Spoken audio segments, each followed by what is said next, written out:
J'avais demandé à Georges Conchon de faire un film sur l'amitié entre deux hommes. Et il me manquait un mot, il a fait un scénario sur la trahison de l'amitié. Dans les années 80, Nicolas Rybowski, réalisateur entre autres des émissions littéraires de Bernard Pivot, va faire une rencontre déterminante en la personne de Georges Conchon, l'écrivain scénariste de L'État sauvage, de 7 morts sur ordonnance ou encore Le Sucre.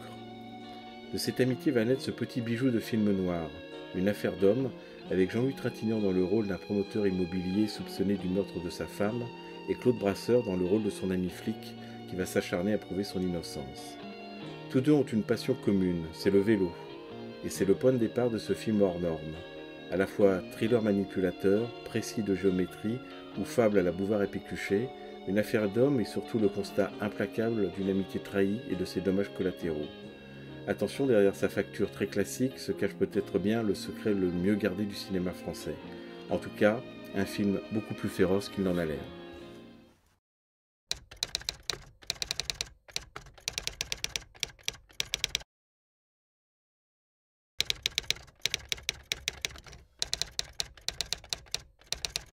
Même en lui tournant le dos, Roland, je sais que c'est le lieu dans le film que nous avons appelé le lieu des traces, le lieu de la mémoire. Lorsque Claude Brasseur essaie de se souvenir de l'emplacement de la voiture dans laquelle il est arrivé, je parle de Jean-Louis Trintignant, et qu'il aurait pu quitter le décor, ces traces vont devenir non pas le mobile, mais la preuve. Ces traces vont devenir l'éventuelle preuve de la culpabilité de Jean-Louis Trintignant. Et ces traces sont les traces de la douleur chez Claude Brasseur, parce que s'il arrive à se souvenir précisément si les traces étaient présentes dans sa mémoire, il arrivera à reconstituer les preuves de la culpabilité du départ, de la possibilité du départ de Jean-Louis Trintignant pendant un certain temps, ayant quitté le peloton, et ensuite de réintégrer le peloton, comme on le voit dans le film, et remettre la voiture à sa place.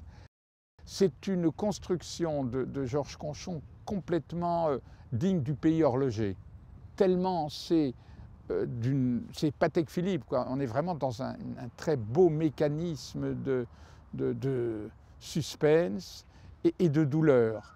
Claude Brasseur, le flic, est confronté à sa preuve à lui, à celle, non pas qu'il s'invente, mais celle dont il se souvient. On ne raconte pas les traces. Ça va être dans la mémoire de Claude Brasseur que cet argument, cet outil va le persécuter, et ça va être sa souffrance. Lui, grand flic, commissaire Servol, grand enquêteur, etc., il est face à quelque chose, au pire des témoignages, qui est celui de sa mémoire à lui. Et ça, c'est une habileté. Mémoire visuelle, mémoire de cœur, mémoire de la mémoire, mémoire du souvenir, mémoire de l'histoire. Et cette mémoire, elle est déterminante. Et c'est un lieu donc qui était, au moment du tournage, on avait mis de la neige artificielle. Aujourd'hui, il s'en est démuni. Mais c'est un lieu ça me fait plaisir de me retrouver ici, 35 ans après. Je dis, je ne tourne pas le dos au décor, mais je peux vous le décrire dans sa continuité, sa profondeur. L'équipe arrivait, la voiture se garait, Claude offrait, Jean-Louis Trintignant offrait un stellaire, une statue à Claude Brasseur en lui disant « c'est pour ton anniversaire ». Et Claude lui disait « mais c'est pas mon anniversaire, etc. C'est dans X mois ». Et Jean-Louis répondait à Claude « mais moi je fête les anniversaires tous les 13 mois ». Dialogue de Georges Conchon, c'est magnifique. Ça va? Oh, on s'écaille.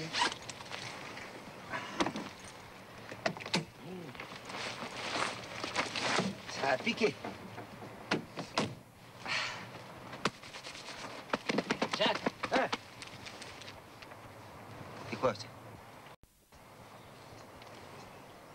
C'est quoi? Pour toi, cadeau.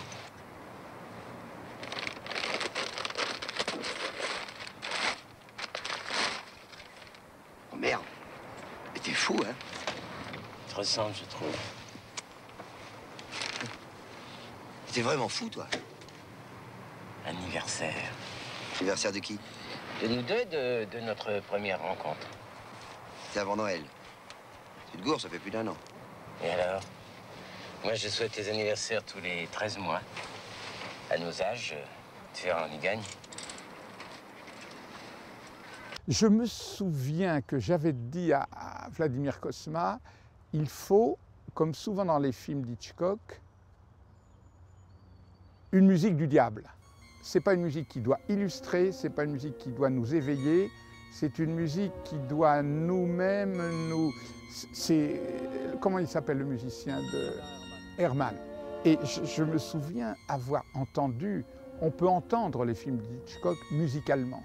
Et Herman parle, ou Hitchcock dit à un moment, dans ses souvenirs, dans ses mémoires, c'est une musique dont on a inversé les résonances et qui fait qu'on écoute d'abord avec le ventre.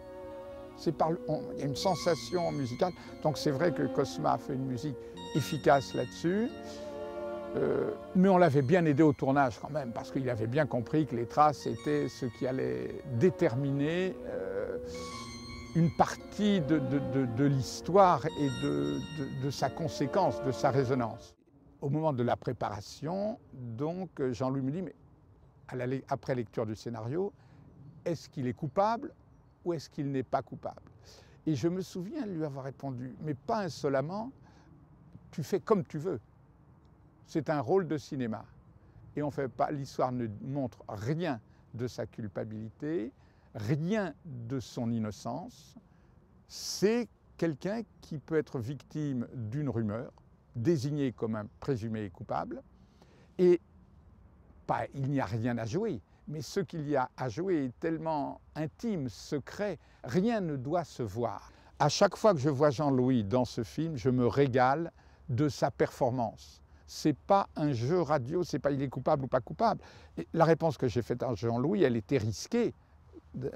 Jean-Louis aurait pu répondre, il ne sait pas ce qu'il veut, ce metteur en scène, ou souvent je ne savais pas ce que je voulais sur ce film. Rien ne le désigne coupable, rien ne le désigne innocent. Si c'est ce que tu crois, prouve-le. Je pense que je le prouverai, oui. Peut-être pas demain, mais... Oh, si c'est qu'une question de temps, je peux attendre. Moi aussi, je peux attendre, je suis pas pressé. Je suis très patient. Et en plus, je tiens le bon bout. Ah oui? Quoi? Les traces. Quelles traces?